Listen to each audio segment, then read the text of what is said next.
देश के एक छोटे से गांव रामपुर की है, जहां लोग साधुओं और तांत्रिकों की बातों में आसानी से विश्वास कर लिया करते थे।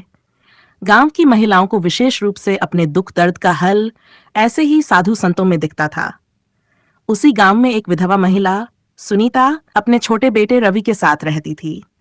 पति की मृत्यु के बाद उसके जीवन में संघर्ष बढ़ गया था। सुनीता का संघर्ष। सुनीता के पति रमेश का देहांत एक सड़क दुर्घटना में हो गया था। पति के जाने के बाद घर चलाने की जिम्मेदारी सुनीता के कंधों पर आ गई। वह गांव के दूसरे घरों में बर्तन मांजने और सिलाई का काम करके किसी तरह गुजारा कर रही थी।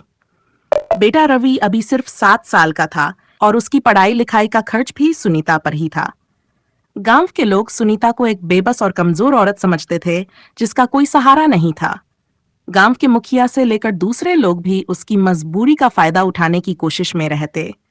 सुनीता को अक्सर अकेले में डर लगता, लेकिन वह अपने बेटे के लिए हर मुश्किल सहन कर रही थी। गांव में साधु का आगमन। एक दिन गांव में एक साधु बाबा का आगमन हुआ। उनका नाम था स्वामी आनंद गिरी।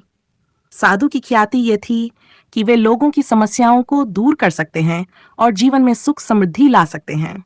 गांव के लोग बाबा के पास अपनी परेशानियां लेकर पहुंचने लगे। कुछ दिनों में साधु ने गांव वालों का विश्वास जीत लिया। बाबा का डेरा गांव के बाहर जंगल के किनारे बना था। वहां हर दिन कई लोग आकर बाबा के चरणों में बैठते और उनसे आशीर्वाद मांगते। सुनीता की मुलाकात साधु से।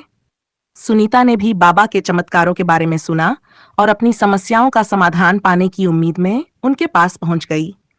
वह बाबा के चरणों में बैठकर रोने लगी और अपनी पीड़ा बताने लगी। बाबा, मेरे ऊपर दुखों का पहाड़ टूट पड़ा है। पति के जाने के बाद मुझे अकेले ही घर और बेटे की जिम्मेदारी उठानी पड़ रही है। मेरा जीवन सूना हो गया है। मुझे कोई रास्ता नहीं सूझ रहा। साधु ने सुनीता को गौर से देखा। उसकी आंखों में बेबसी और असहायता साफ नजर आ रही थी। बाबा ने आंखें बंद करके कुछ देर तक मंत्र पढ़े और फिर बोले, बेटी, तुम्हारी पीड़ा खत्म हो सकती है, लेकिन उसके लिए तुम्हें कुछ अनुष्ठान करने होंगे। पाखंड की शुरुआत।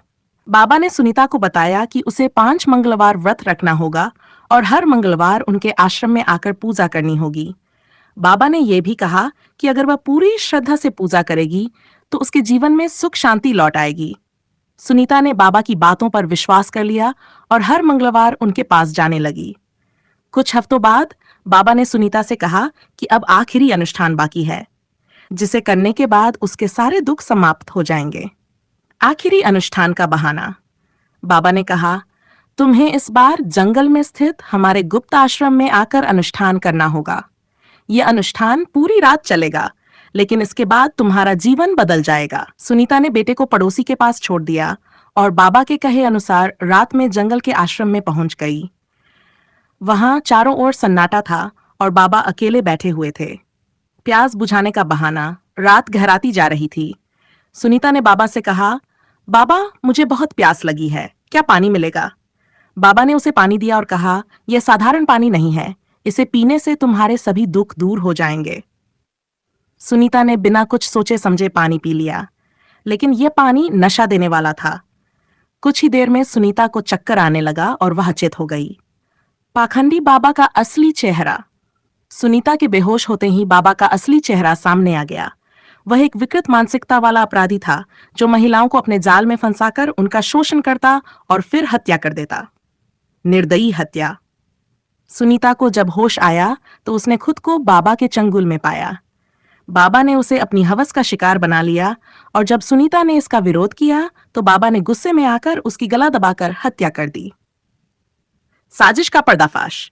सुबह होते ही बाबा ने सुनीता की लाश को जंगल में फेंक दिया और गांव वापस लौट आया।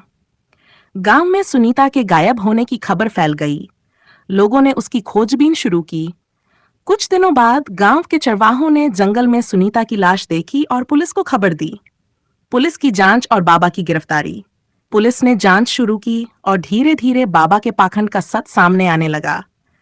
बाबा के आश्रम से कई महिलाओं के सामान और अनुष्ठान के नाम पर ली गई चीजें बरामद हुईं।